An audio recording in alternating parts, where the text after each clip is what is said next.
Today, we are diving into the absolutely bizarre and chilling story of Archibald Hall, a guy who basically willed himself from a working-class kid into this perfect high society butler, and then into one of Scotland's most perplexing serial killers.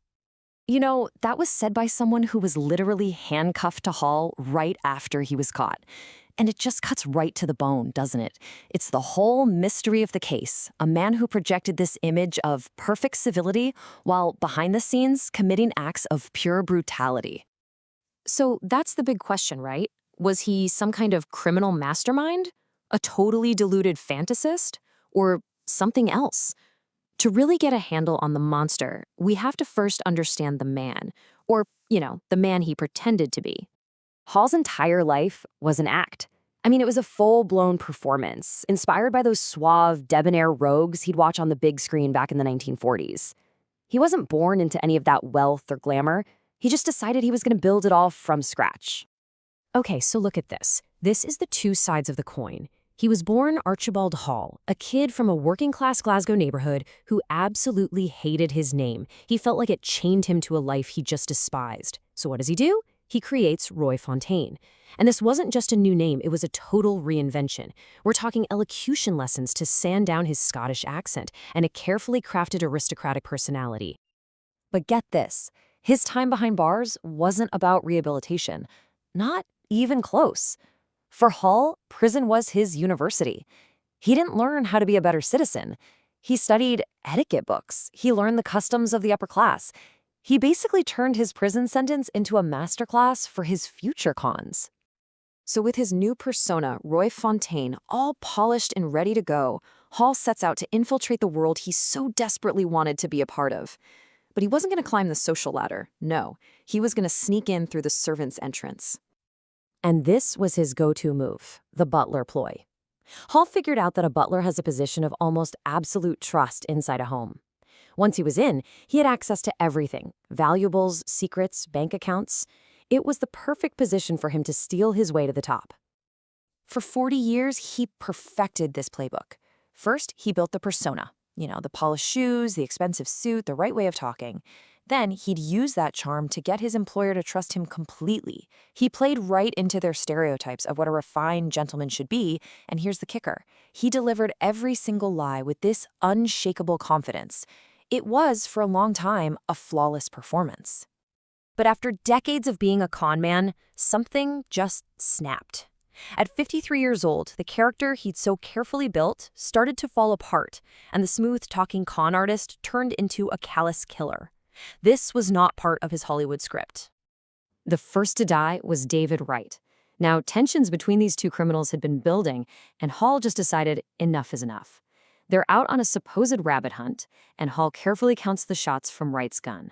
The moment Wright is out of ammo, Hall raises his own rifle, swings it from a rabbit to Wright's head, and fires. I mean, that is an extraordinarily cold way to kill someone. And he did not stop there. In a terrifyingly short amount of time, he would go on to kill 5 people. All in just 7 months. The spree just exploded from there. After Wright, his next victims were his wealthy employers, the Scott Elliots. Then an accomplice, Mary Kugel, got in the way. And finally, in a truly shocking move, he murdered his own brother, Donald. What's so disturbing is that Hall only killed people he knew. And this is where the story just gets, it gets bizarre. It becomes this macabre, almost surreal road trip. So picture this. After murdering Dorothy Scott Elliott, Hall and an accomplice kidnap her 82-year-old husband, Walter, keeping him drugged up and confused as they drive all the way up to Scotland. And all the while, his wife Dorothy's body is stuffed in the trunk of the very same car he's riding in. He's basically a hostage, forced to pay for hotels along the way, completely unaware that he's escorting his own wife's corpse. To complete this just absolutely grotesque parade, their accomplice, Mary Kogel, starts dressing up in Dorothy's clothes, including her expensive mink coat, pretending to be the murdered woman. It was this cruel, nightmarish deception that Hall just seemed to relish. But, a fantasy like this can't last forever. Hall's meticulous planning started to unravel, And his capture, well, it came down to a simple, almost comical mistake that was driven entirely by his own superstition. This part is just incredible. The license plate on their getaway car had the numbers 999, which Hall, ever the drama queen, considered unlucky. So he had his accomplice change it. But that meant the new plate didn't match the car's tax disc. So when a suspicious hotel owner called the police, that tiny little detail was all it took. His own fear of bad luck is literally what got him caught. Well, after that, the end came fast. He was arrested with his own brother's bodies still in the trunk. He tried this little theatrical escape, jumping out a police station window, but they caught him pretty quickly. And then he confessed to everything, leading police on this grim tour of Scotland to find all the bodies. His grand Hollywood fantasy ended not on the silver screen, but all alone in a prison cell. And this quote, man, it says everything about his mindset. Even after everything, he was genuinely astonished that people didn't see him as this charming movie star.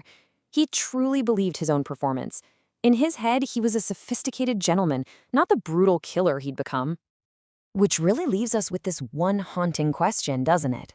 Was Archibald Hall a cold, calculating monster who just wore a mask to get what he wanted?